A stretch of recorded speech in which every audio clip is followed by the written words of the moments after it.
I've been having some really interesting conversations lately, and a lot of it with the older generation, and specifically with men, where maybe even a year or two ago they wouldn't have been able to have expressed themselves so honestly and truthfully.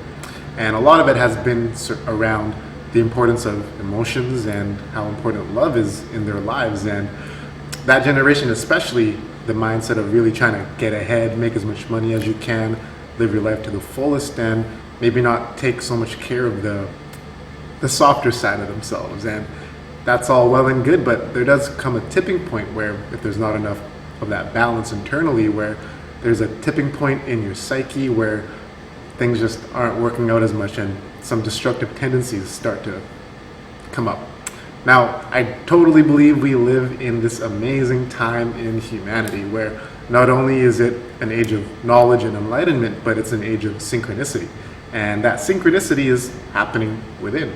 It's the marriage between our minds and the marriage between our heart. How can we synchronize those powerful energies to continue to move forward and really guide us on this journey? I mean, the power in our hearts, mechanically, we know that it pumps our blood, delivers oxygen to where we need it to get to, helps to remove waste. And intuitively and traditionally, we know it's where emotions and love really starts to arise. And love is, as a human, is obviously extremely important. It's one of the most powerful emotions and one of the most powerful ways of healing that we have in our lives. Self-love, love for others, and the purpose of love is not only to unite with other people, but it's to really unite within ourselves so that we can be whole and express ourselves as such. There's a powerful magnetic field that envelops and extends from our hearts, and not only is it giving off information and energy from what's going on within, but it's also subject to and altered by the energies of other people. Now, being around others gives rise to emotions, and that's a very important part of the human experience.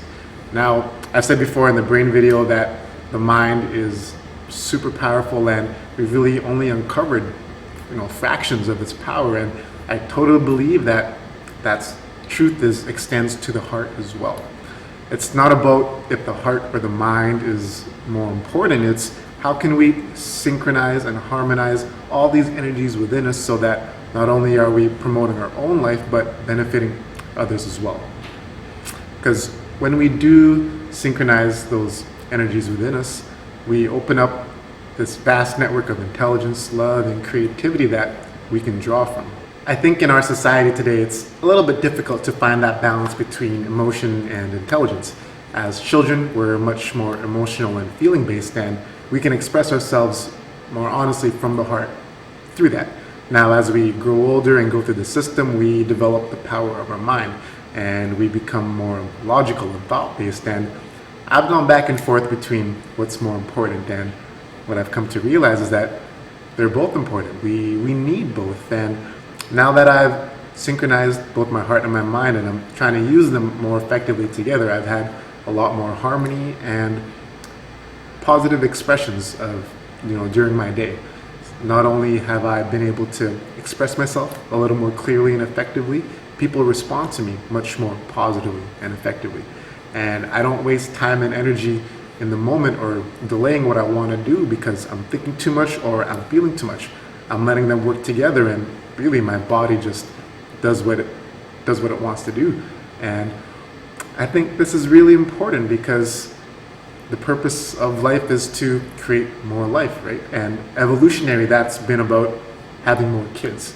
But in this day and age, there's a lot more ways to create and propagate life through science, technology, art, business, and education. And it takes a lot of energy to get to that highest expression of life and creation. And if we can combine the power in our body, the power in our mind with a strong emotional base, then we can really get to the highest expression of human creation. Now, as a man, I feel like we're told to repress that emotional side of ourselves and all the things that come with it. But what I've come to realize is that when a man or woman speaks with power and emotion, amazing things happen. We're wired neurologically in our nervous system, in our hearts, to respond when other people are very passionate about something. And when someone really does speak honestly and powerfully from the heart, amazing things happen. We're able to cut right through internal defenses, and deeper connections are able to be formed, and because of that, progress happens. What's more important than developing better relationships, improving your life, and having more joy, love, and accomplishment in your life? The first impulse of life is to create more life from the moment of conception. The purpose of life is creation and energy propagation. So when we develop the language and the energy of our heart, we're more in tune and have access to this strong base of emotional fire and desire, which leads to greater mental clarity and physical action. And it's because our heart is filled with this strong emotional desire and fire. In the modern and Western world, it's all about how we can use our mind to really determine our success in life. And I totally 100% agree with that. Our mind is the most powerful tool we have to transform our reality. It helps us to organize, plan, discern, take different connections and come up with something new. And that's incredibly important. But what if we can combine that keen intellect with the positive and fiery emotions that we can have from inside and from our heart? So to me, the marriage between the heart and the mind is the biggest challenge we have to overcome in our modern world. I believe there's an unnecessary focus on IQ when it comes to our modern way of teaching and school system.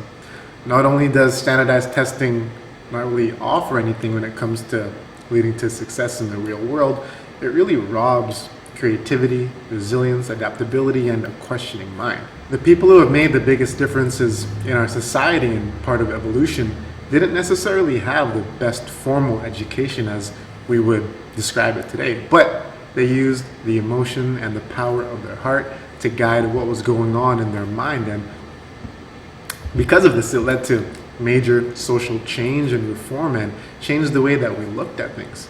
Now, because they use their hearts, and the heart is the greatest source of wisdom, inspiration, love, and fire, they were able to enact and move humanity forward. So again, I truly believe that the synchronicity between the heart and the mind is the next step in human evolution and consciousness. So the purpose of my next series of videos is to really uncover and promote heart power and heart health. Not only mechanically what we can do to strengthen it with hyperbaric oxygen, diet, and exercise, but more importantly, what we can do to continue to promote the wisdom and the intuitive strength that we have in here as well. So that's all for today. Thanks for joining me.